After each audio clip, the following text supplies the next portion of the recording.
business is basically operating and optimising the large production plants all around the South Pacific, which includes Australia and New Zealand.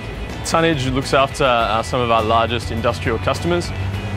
We also produce most of the products that supplies BOC. The core of our business is air separation, so that produces oxygen, nitrogen and argon.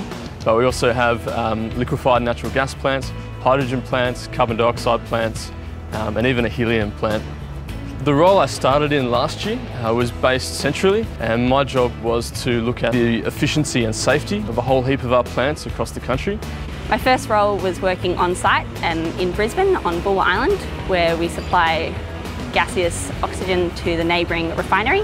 We had to supply them oxygen 24/7. This role was very exciting. It was all about keeping the plant running 24/7 and helping to improve the efficiency and to implement small changes. The most exciting thing is definitely where I am now. BOC is putting in a brand new air separation plant. It's been really fantastic to work with a team of engineers from Australia, but also an engineer from the UK and 2 engineers from Germany with brand new equipment, learning how it works and seeing it run for the first time.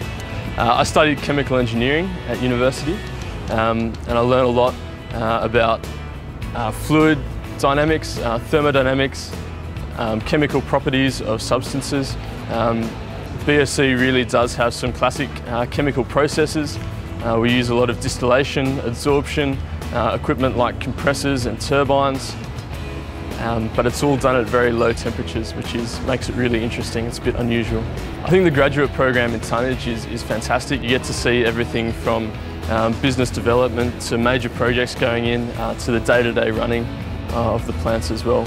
There's lots of opportunities for chemical engineers, mechanical engineers, electrical engineers. There's heaps of work to be done and great people to do it with. At the moment I'm quite keen to work both interstate and overseas. It's a bit far-fetched, but I'd love to go to Italy. I think it'll just be a really fun place to live, really cool food and culture, and I love espresso.